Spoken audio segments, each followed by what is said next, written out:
Hello and welcome to the Practice Marketing Podcast, highlighting successful strategies from North America's fastest growing clinics and experts so you can learn from their wins and power your practice growth. Hi, I'm your host, Neil Trickett, CEO of Practice Promotions, and today we're going to be talking with Eric Miller, the Chief Financial Advisor and co-owner of Econologics Financial Advisors, and we're going to be talking about how you can create a stronger financial practice this year in 2026. So Eric has spent years helping physical therapy and other healthcare practice owners improve their financial health, increase profitability, and build long-term wealth from their practice. And as one of the original advisors at Econologics, Eric has helped guide hundreds of those healthcare professionals through important financial decisions, giving them the tools and strategies needed to create stronger, more sustainable businesses. We've worked with Eric for more than a decade now and his team for us ourselves, and has helped us with our financial futures. And in this episode, we're also going to discuss creating that stronger financial practice for yourself, and including common financial challenges that we see clinic owners face, how to improve your cash flow, and how the steps of finance in practice, and how you can build a solid financial foundation for long-term success, not just for your business, but also your take-home pay and the life that you want to lead. So, Eric, welcome to the podcast. Thanks, buddy. It's good to be here. Good to see you. And I'm ready to talk money. Let's do it. And Eric has a great podcast too. He talks for PT practice owners and different practice owners out there. So definitely follow him on his podcast too. He's got tons of great advice there. Now, as you've coached a lot of PT practice owners across the years, what's been your sound piece of, like, your number one piece of financial advice that you give them? Well, I was going to say, don't borrow $1 million unless you have a plan to pay it back. But I don't think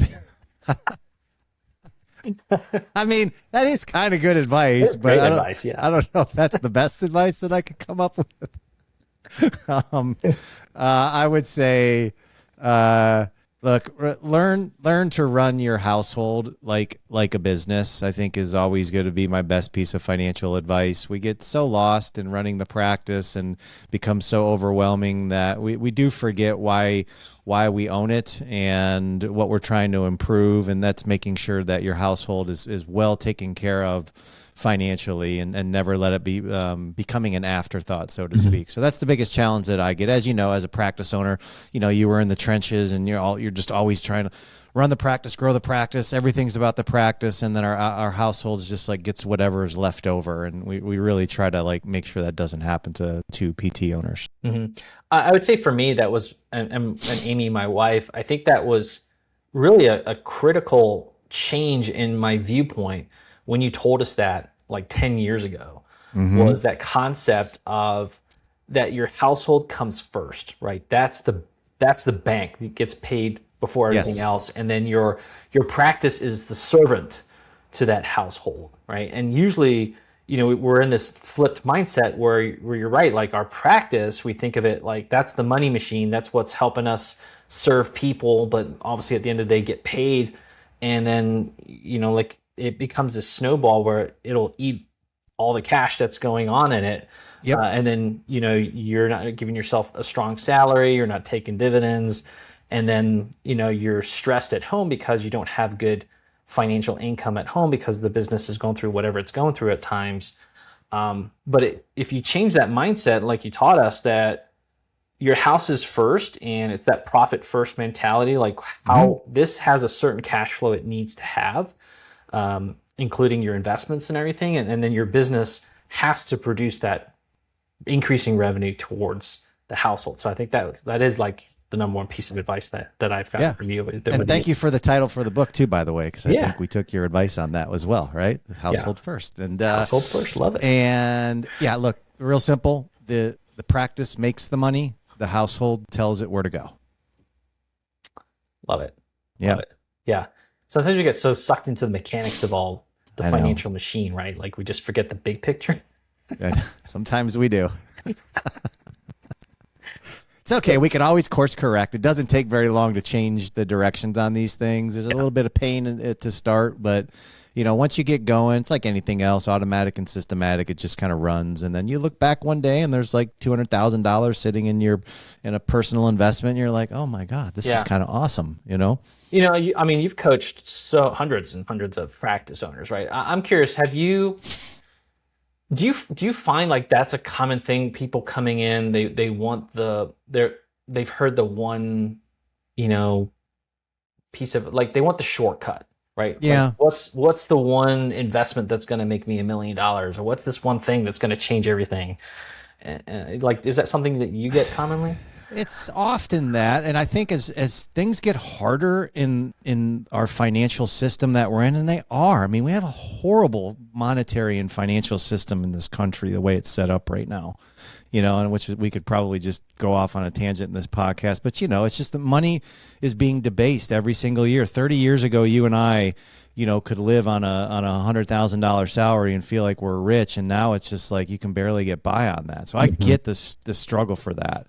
And I forgot the base of your question, but what was it? People were coming in like wanting to have that quick fix, right? Like, so they want this investment that's going to give me a 10% return. The stress is causing the thinking of, I just need a quick fix. I just need to make a big play here, and I mean, you can do that, but I just think that the way that you handle money is always going to be, of utmost importance. And, I don't know that there's not a magic pill for this, but I would say this, you have to have alignment.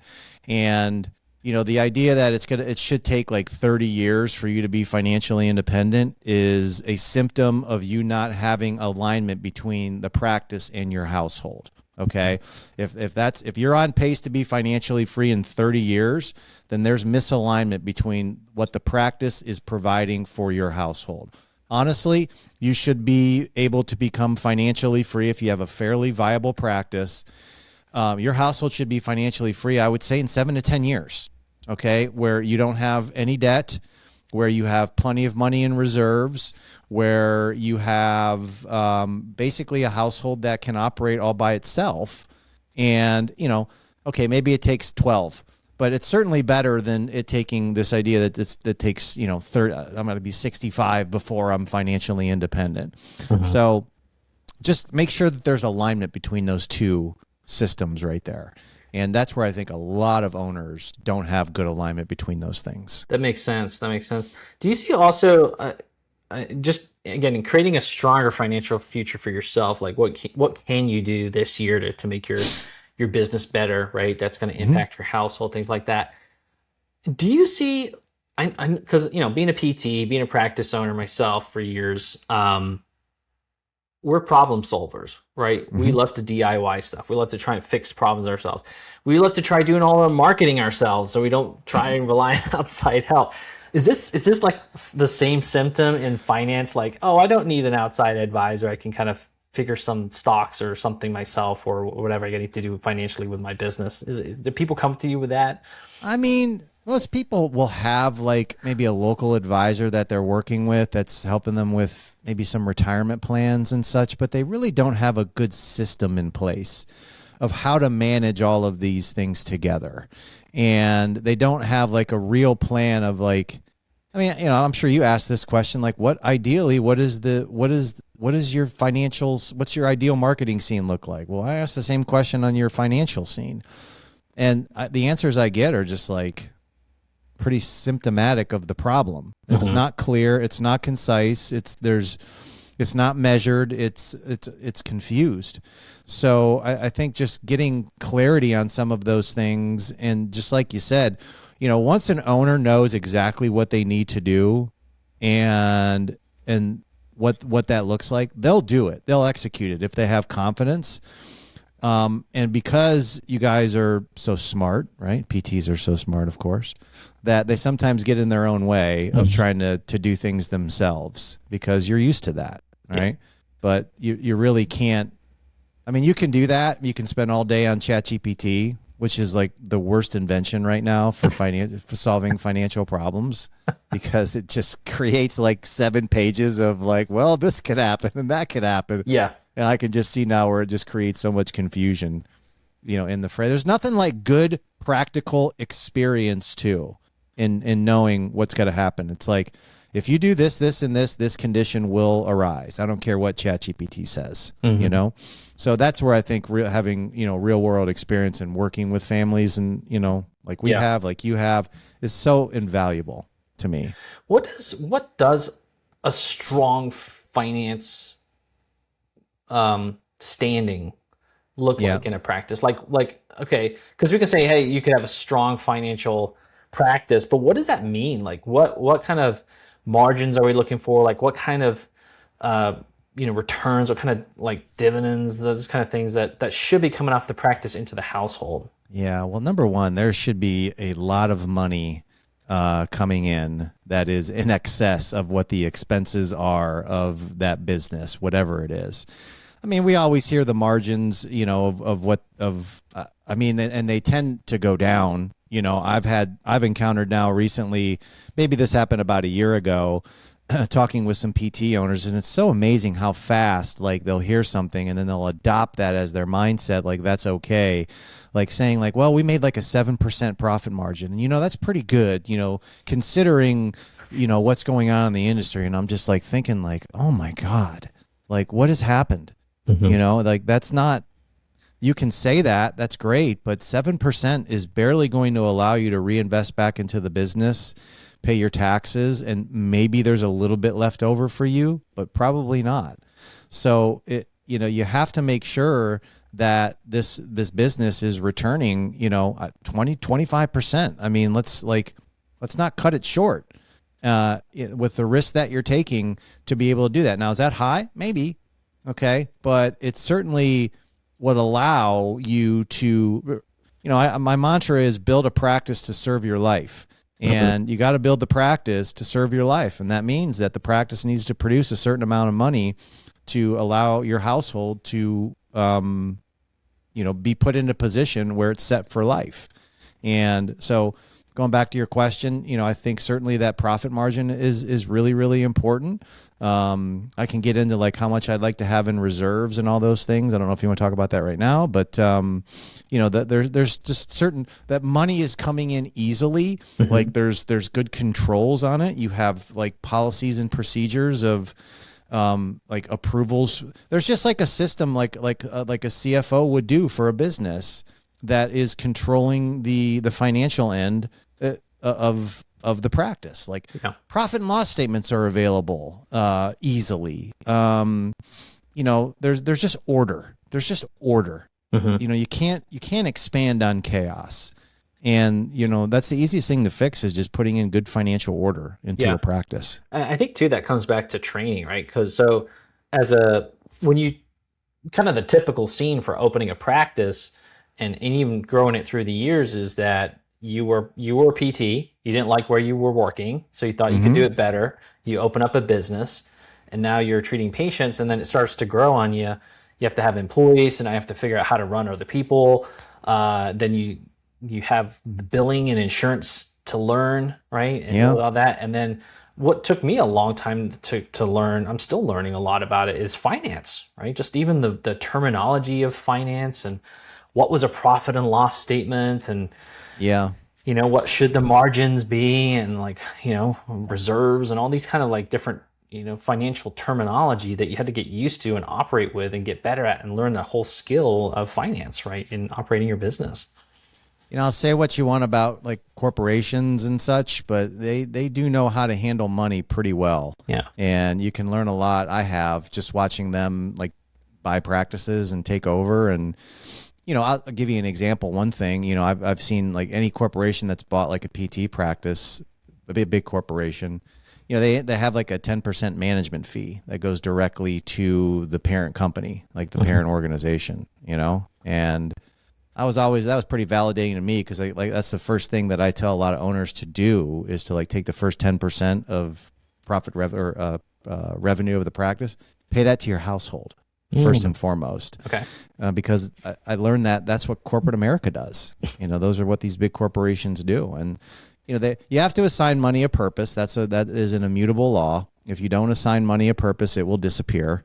And if you just understand some of these really simple laws of money, and you apply that to your practice, then you'll win the game. And if you don't, then you won't. And those laws really aren't that difficult to learn, but boy, they do. What are some of the key ones there then? So you say like 10% towards your household. Yeah, that's certainly one. I think I've touched on, make sure that money has a purpose.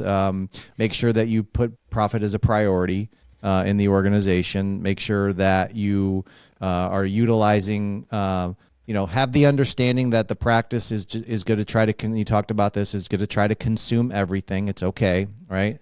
But one person needs to be in control of the finances. You cannot have a financial committee trying to dictate things that'll break a practice. Somebody has to be in charge of the money. That's really important as well. And just making sure that money has a place to go.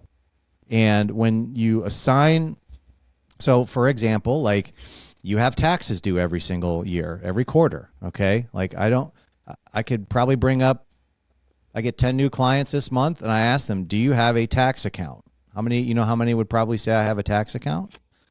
Maybe 2, right? Wow. Yeah. Okay. Like that's a reality that you're going to have to pay taxes. Or a reserve account. Do you have a business savings account that is there for a purpose to make sure that this business can stay stable in hard times? Okay.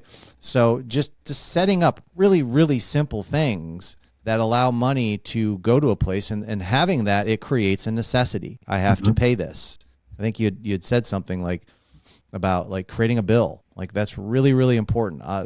Money does operate really, really well when it's needed, when there's a necessity on there. And, trying to trick yourself into doing those things. I know it seems like ridiculous, totally but you have to do it. I totally agree. I think so if you want to if you're not doing this already, for our audience out there, and you want to create a very strong foundation for your practice where you can go this year, like something that's super simple.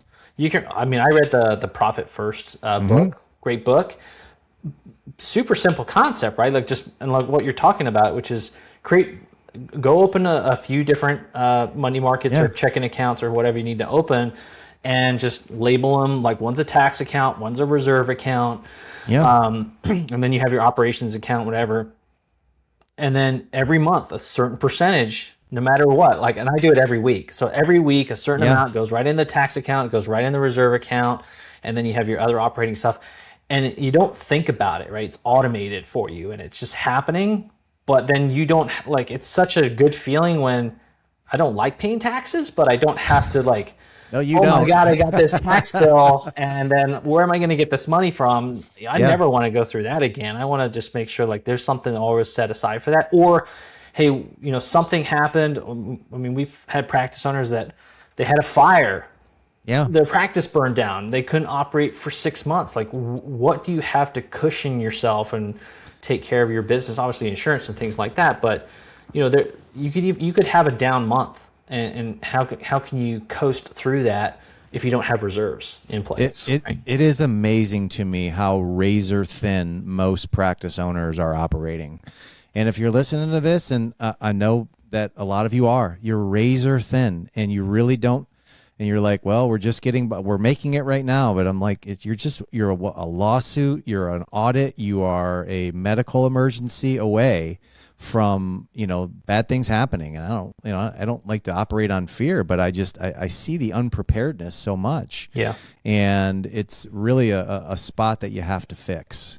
And but it's not hard to do. You just have to put the good system in place for it to rectify itself. One thing I've seen too, once you look at putting those better systems in place, even simple things like that demand for income changes, right? And so you realize oh, my business has to make this amount of money in order for us to fund the tax account, in order to fund this on a weekly basis. And so this is what we really need to be, earning and making. And I see the successful practice owners that we work with, that we see that are crushing it, are the ones that are more financially mindset. Yeah. And they also then know their worth. So if you got to kind of work backwards from everything, right? So if hey, my business has to make this much money to bring the percentages into the household, to have enough in reserves, to have enough in the tax accounts.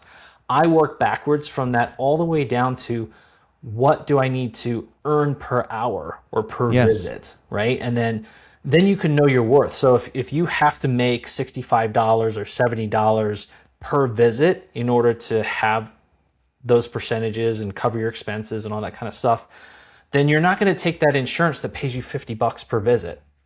Nope. Like, I'm going to find a way to outmarket them, or maybe I need to bring in some cash lines of service or programs or things like that, or I need to renegotiate certain contracts, or I need to fire this particular insurance company and go out to the network. It helps you make better decisions about your business. Yeah, and I think that's, you know, you have different payers, right? I don't know, people like categorize their payers like 1, 2, or 3, or A, B, and C. And I don't think there's any world that you should be accepting, you know, your lower tiers as any more than 10% of your total reimbursement. Like if that'd be a good metric, I think, to start to measure, you know, whether or not you're going to be profitable or not. Mm-hmm. But yeah, I mean, everything you said is 100% accurate. Yeah.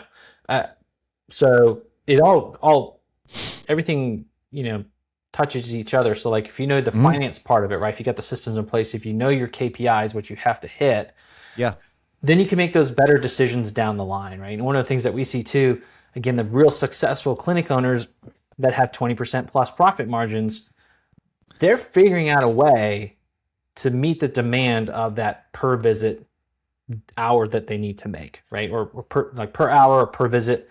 What is that dollar amount that they really need to make? It might be 100, 120 bucks an hour, 150 bucks an hour. Okay, now we know that metric. How do we get there, right? yes, And like I'm gonna, like, if I can outmarket that, right? I know I can invest in my marketing.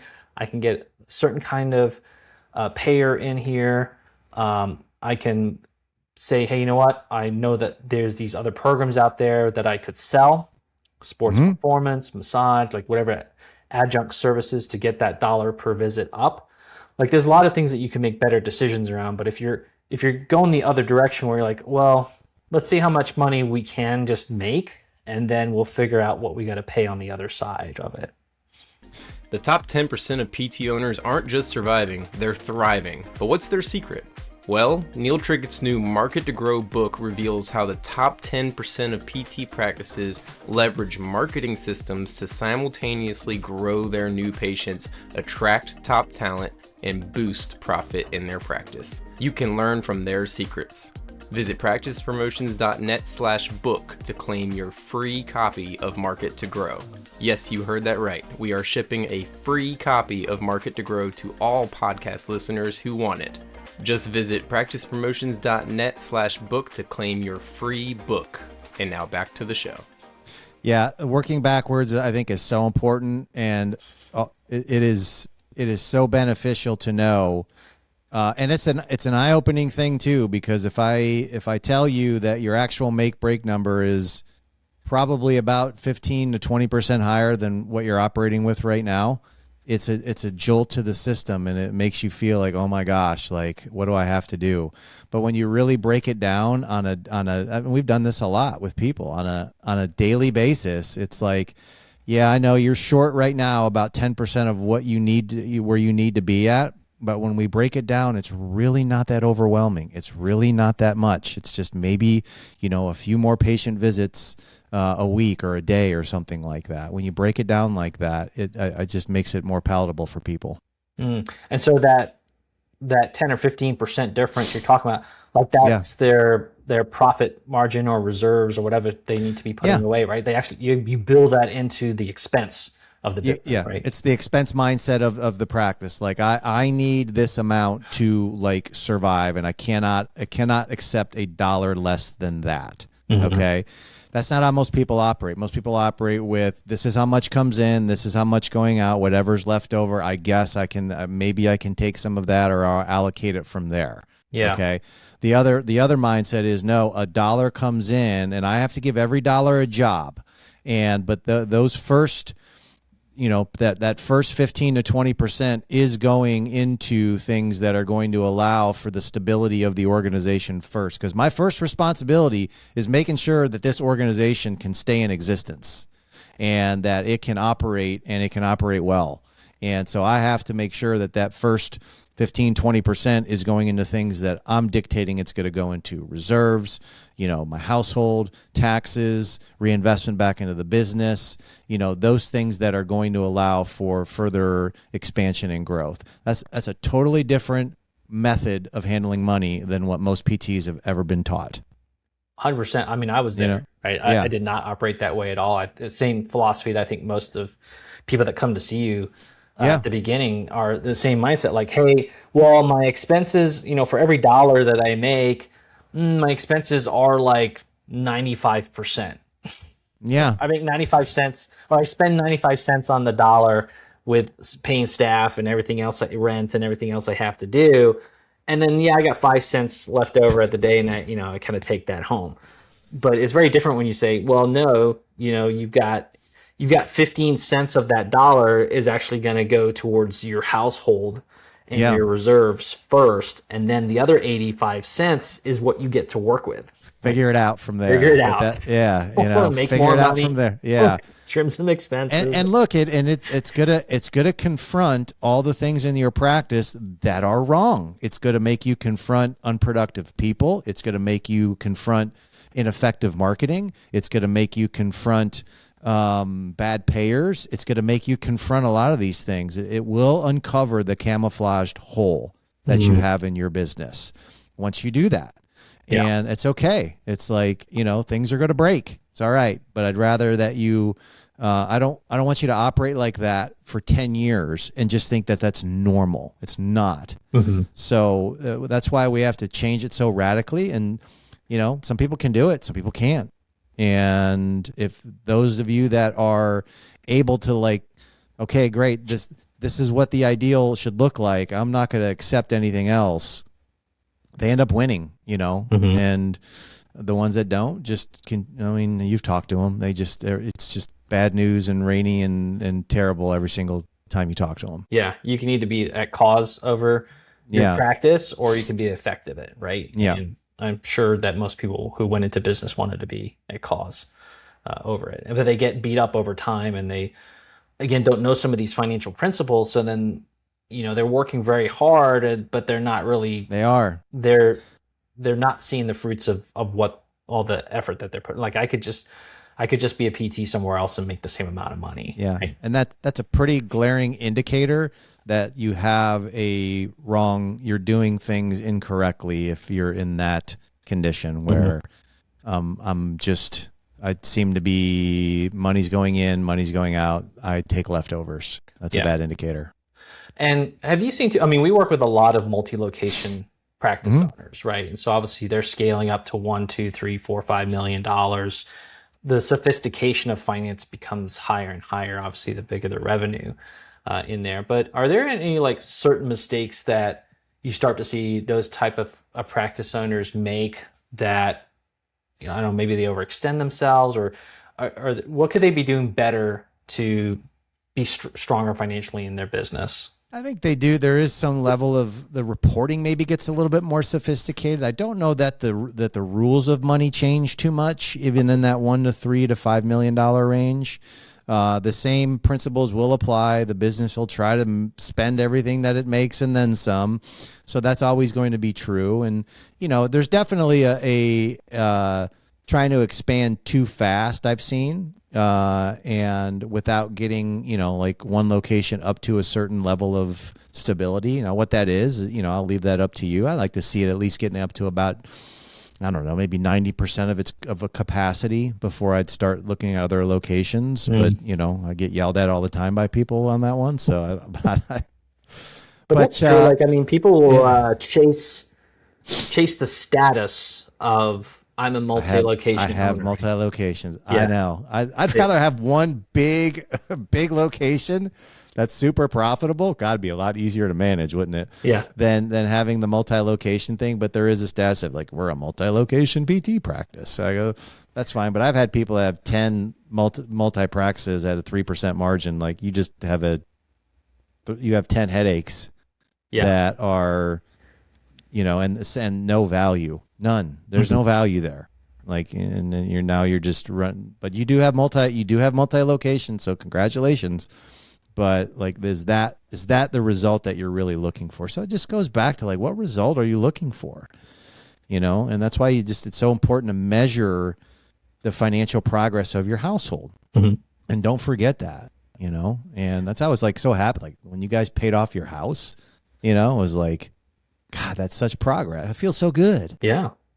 Like it's an amazing feeling. Yeah, absolutely. So there's got to be progress at the household. Yeah. Yeah. Cause I mean, that's, you have to think about it too. Like, with your partner, your spouse, usually, having kids, there's a lot of demand for income, right? And I think the worst place that I've been into, like in certain years, is when you're struggling at home financially, right? And you're like, God, I'm putting all this effort into this business. It's sucking all these hours away from my family. And you get frustrated, right? You get in this frustrated point because the business is not producing for the home, right? The lifestyle that you're supposed to achieve because of all this, hard work and extra effort you're putting in as an entrepreneur. And so I think that's, again, for our audience out there, thinking with the household first, the house is better protected, right? Yes. And your family will be more on your side. They'll understand the commitments that come from the entrepreneurial lifestyle, right, that are needed. And at times there's more blood, sweat, equity that needs to be put into the business to get it to that next level, right? There is. Look, there's risks of ownership, of course. There's risks of not ownership, and you got to choose what your risks are going to be. Mm-hmm. And I would choose ownership and all the responsibilities that come with that. But just knowing that you do have some control over your outcome, and it's not an unwinnable game. And I think that's, probably the one area that I'm starting to see people succumb to the fact that they think it's a bit of an unwinnable game right now. And it's really not. I mean, you got plenty of, I have clients, you have clients crushing it. Yeah. Crushing it, Absolutely. And so it can be done. It really can. I'll tell you one thing, like you got the pessimists out there that, reimbursement would decline. We can never get out from underneath this, the student loan debt. Yeah, there's problems. I get it. Yep. But like you said, we have people that we know, clients that are crushing it, right? And they're evolving. We can't do business like you did 10 years ago, right? You can't operate a PT practice like you did 10 years ago. You have to be dynamic. But we've never had more opportunity now than ever before. And we've got a $3 trillion health and wellness industry that needs our help, that are so willing to pay for the services that we can provide them. And what are you doing to tap into that? That's my question to all the practice owners. What are you doing to tap into that massive market? Because someone else will, right? Your gyms, your health spas, your athletic trainers, your gyms, you got sports performance, you've got people that want to pay cash for alternative medicine help. They want to be fit, they want to be well, they want nutrition, they want to have weight loss. I mean, there's so many avenues that we could incorporate into our practice that people are willing to pay for that have great profit margins. You just have to think outside the box, right? And I'm such a big proponent for the future of our profession that we can't be an insurance model anymore.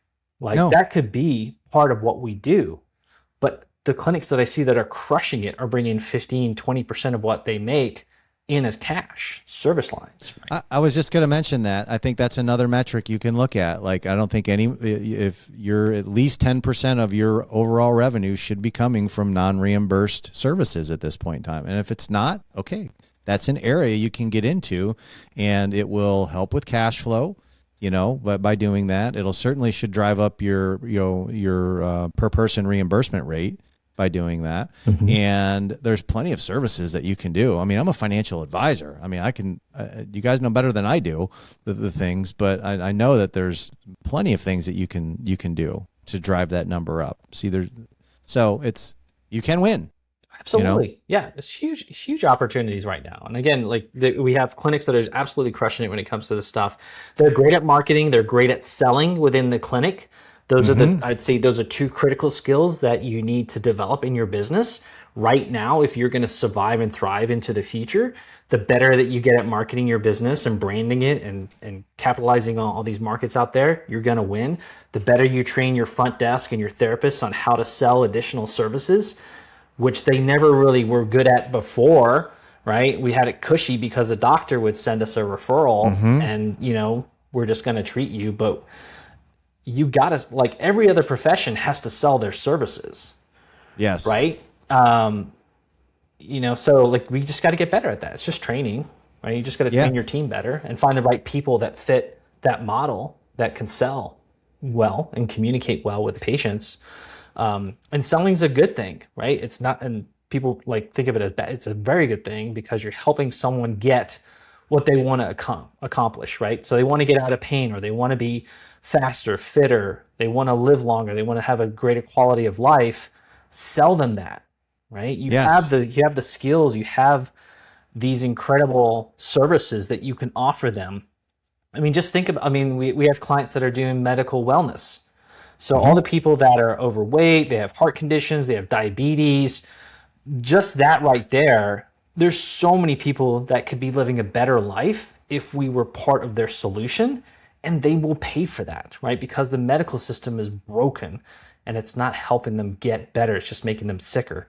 So again, we have these incredible opportunities, but again, you just have to look at that as part of your business's ability to generate revenue towards the household, right? Which again comes back to what we're talking about. Eric, just keeping along these lines of creating a stronger business, you get what you measure. So from a financial metric standpoint, what are some of the key things a PT owner should be tracking regularly? From a financial perspective, look, I think certainly a reserve amount in the business is a good metric of how much I should have in reserve. I like to see people have at least 2 months of business reserves sitting in a money market account of some kind. I think that's certainly a valuable metric that anybody can do. As far as debt is concerned, having business debt I'd like to see that at zero. I know it's required. This is not like real estate, but certainly, I don't want to encumber too much of the cash flow towards just paying things off every single month. So not having a huge amount of loan overhead, I think is an important metric to look at. How close are you to having the business completely debt free? If you bought a practice and you're paying it off, I understand that, but just not overburdening the practice. What are some other metrics that we can look at? I think mostly on the household side, we certainly look at like effective tax rates. How much are you keeping? That's a really, really key one, because sometimes your financial team, isn't being very proactive on minimizing your tax liability. Taxes can be a big expense, especially in states that have both a big state tax and, you're in that federal income tax bracket where, you're probably creeping up to 35%, somewhere around there. So measuring that total amount you got to be aware of that so that you can do some proactive things there. We pray for our California practices out there. we do pray for our California practices out there. We pray for California. We pray for Minnesota. We pray for New York. We pray for soon to be Virginia. I think it is right there. Thank you. Yeah, I know. Right? Yeah, we pray for all of you. Those are I think some really, really key metrics that you can look at, internally in the practice. I think a marketing one, you tell me, I'd like to see, new patients coming in and there should be like a ratio of like the new patients you're bringing in should like 70, I don't know, maybe it's 70%, 7 out of 10 should be new patients, Yeah, actually, so one thing that we try to really encourage practice owners to look at, and this has gotten way better over the years, but you want to just like smart financial decisions, you want to diversify where your income comes from. So if you have income from one source, you're always at trouble of that one source breaking or something happening, and then you're having trouble, right? Same thing with like marketing. So you want to make sure that, I would say, at least 50% of the people that are new people or people that are coming in for new services with your business are actually within your customer profile, right? So that you're basically your past patients. If you get your clinic into a position where you have about 50% of them coming in for repeat services and sending a friend and family member to replace themselves, you are in an incredibly strong position there. And that's where a lot of practices can be very successful just in that alone.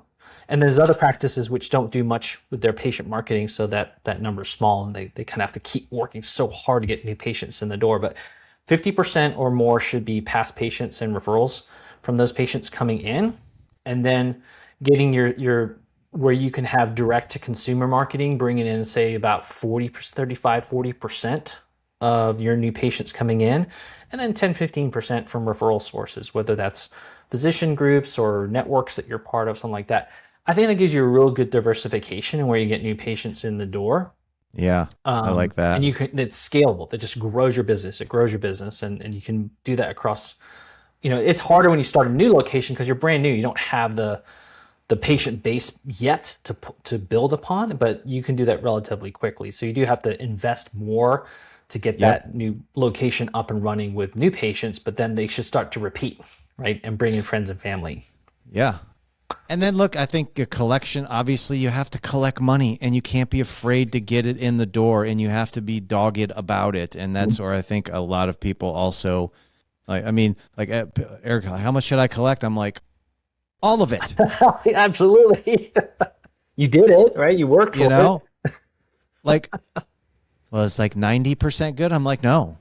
Like, how about 95? I'm like, no. Like 100. And I know, okay, it's not always realistic, but let's make sure, like, our viewpoint is, no, you're paying your copays, you're paying for the service, and we're not giving it away for whatever reason. And I think that's where training your people, and having that viewpoint is really, really key as well. And like, hey, your pay is tied to this too. I can't give raises. I can't, do fun things for the organization if money's not coming in the door. Yeah. So bonus your billing people, bonus your front desk. Yeah. On collections and appointments held, things like that. I think that's a key thing for any business, is to really bonus your staff on performance, right? But especially, I know a lot of practices don't do that. They're just kind of straight salary, but think about it. Like, even for those key positions that on collections, right? So front desk is on collections a lot. Sometimes you have a billing person that's helping out with collections, but they don't, it doesn't have to be a big bonus, but it could be enough. Just what's the incentive there for them to perform better? And gosh, if you go from 90% collections to 95% collections, and you paid $100 extra, a month or a week, whatever you want to give them, that's money that was never going to be collected before, but now you got it. Yeah. The biggest expense you have is money that you should have made and you didn't. And that is another fact. Yeah. That a lot of people kind of forget. Let's talk about that for a second, because that's something that I learned from you also a long time ago. And that's say that sentence again for me, because it's huge. Yeah. So most people, when I ask them their biggest expense, they're, oh, that's easy. My payroll is my biggest expense. It's 70%, and or whatever, overhead. Or I'm like, well, in all actuality, you can make an argument that the biggest expense you have is money that you should have made and you didn't. Okay. So, most of you have a facility that has a certain amount of square footage, and you can see so many people. You have so many slots, however you decide that you want to do that, right? You have so many slots in a day. What is your capacity level right now compared to where it should be for it to be at pretty close to full? Okay. And the difference between where you're at right now and what it should be at near full capacity is an expense, because that's money that, for whatever reason, bad marketing, not hiring enough people, not being able to keep enough people, bad onboarding, losing people all the time, whatever. Okay. That sweet spot right there, is the difference between people that are flourishing in their household, have, retirement set, are paying off debt faster, have nicer cars and homes and all these things, is that sweet spot right there. So fix that. Yeah. Okay. And once you do, great. That, your life just gets infinitely better. But it is a big expense. If I have a practice that should be doing $150,000 in revenue a month, or has the potential to do that, and I'm doing 75 or 100, that's a $50,000 loss. Now you can't write it off at the end of the year, but it's a loss. Yeah. So just think with that. Yeah, and I think once you do, you'll try to fix it as fast as you can. Yeah, and I love it because it's a totally different way of looking at things, right? And we encounter this all the time when trying to help someone understand like the benefits of investing in their marketing, right? Because have you really calculated out what your whole practice space should be making, right? Because a lot of times they'll be like, hey, I've got a 3,000 square foot facility. I got 4 providers in it.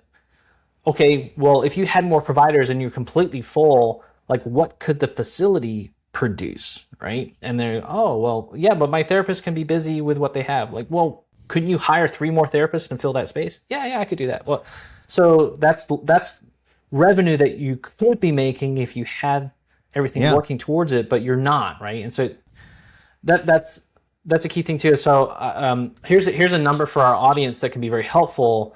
And that is just, it's just a roundabout number. It just gives you an idea. It can depend on your model of how your practice operates, how efficient you are. But typically around 100 patient visits per week per 1,000 square feet. So if you have a 2,000 square foot facility, you should be making over 200 patient visits per week. And let's just say you have 2 therapists in there, maybe they're doing 100 patient visits, but you could probably get another, 2 therapists in that to get you up to that 200 patient visits, per week that are needed in that space. So I think that's a great way to look at the potential for your practice, your business, and where you need to be going towards. And that helps you make better decisions again, like, oh, I need to increase my marketing so that I can drive more new patients in, or I can attract more therapists here, and then I can maximize my space. I can maximize the efficiency, the labor ratios within this space, and then that's gets me closer to that earning potential. Yeah, it will help all your ratios when you do that. It really will. It'll everything will balance out as it should, once you get to that number. Yeah. One other thought here that I learned from an accountant. And he wrote a great book called Simple Numbers, Greg Crabtree, and it's your labor efficiency ratio. And he did a lot of stuff is calculated off sometimes bigger corporations and how they operate, which is very different than a small business runs, right? And so he actually did a lot of study over hundreds of small businesses, and what are some of the key factors that make those businesses highly profitable. And the key one, especially for us in physical therapy, is that we're very heavy on high professional labor. Right? And then the support of that high professional labor in there. So your labor efficiency ratio is a key metric for you to understand. The higher that labor efficiency ratio is towards the number 2, and there's formulas on how to do it in his book and everything, but the higher you are to the number 2, the more profitable you're basically going to be. And so when a business gets very low on their labor efficiency ratio, getting down to like 1.5 or lower, that's when they really are struggling financially. So that's a key thing for you to be looking at, is your labor efficiency ratio in your practice. So great book, Simple Numbers. Very cool. Yeah. So kind of wrapping up and tying things together here, Eric. So just kind of, what are some key things that a practice owner needs to be looking at here over the next 12 months, where could they basically start? Yeah, let's, I think the first thing to do is just get a hold of all of your numbers. And what I mean by that is just try to just make sure that you bring some semblance of order to your finances. And that just means that from a household perspective, if you haven't done a net worth statement in a while, do one. Let's look and see where you're at. How much do you have in assets? How much do you have in liabilities? What does that look like? Okay. And at least it gives you a grasp of where I stand financially, for sure. I think on the practice side, I would do the same thing. We went over some metrics today, and let's take a look at maybe that employee ratio. Where are we? I mean, how much of our money is going towards things that are going to produce more value for the business, and really get granular on that.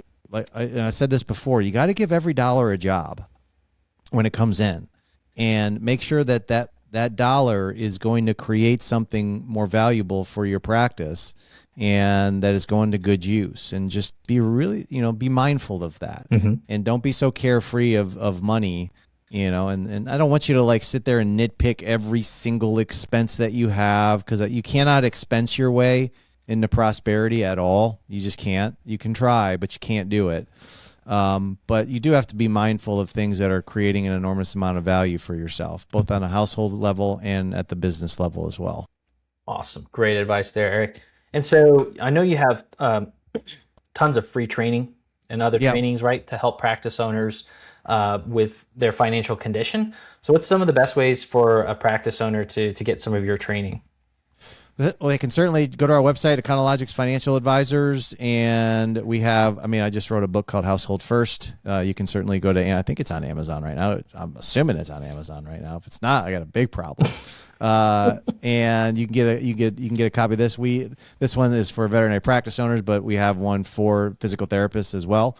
So that would be a great way to do it. And then we do a podcast called the Financial Beast Podcast, which of course you'll be on, I think, next week. Mm-hmm. And then we do, we'll do webinars, and we go to conferences. We're going to TherapyCon in a few weeks, and of course, we'll be at PPS. So we're in the industry. We know the industry, and we love PTs. You guys make people free of pain. Yeah. So we're trying to free your financial pain. I love it. Yeah, we love PTs too. Definitely check out Econologics, financialadvisors.com. That's where you get a ton of the free training on there. Like I said, follow Eric on his podcast there. Get his book. All that stuff is free. Great stuff. You don't have to work with Eric, but I highly encourage you to take a look at them, because they've helped us tremendously in our business and in our household too. So super powerful group there to get to know, and definitely have some awesome training. So thanks, Eric, for being on the podcast. Much appreciated. Thanks, buddy. Always great to have you on here and get your advice. To our audience out there, hope you got a lot out of today's podcast. Don't forget to like and subscribe to our podcast, as well as our YouTube channel, where you get all these videos of our podcasts, as well as free advice. And of course, on practicepromotions.net, we get tons of free marketing advice for your practice. So this is Neil Trickett from the Practice Marketing Podcast, wishing you much success in your practice.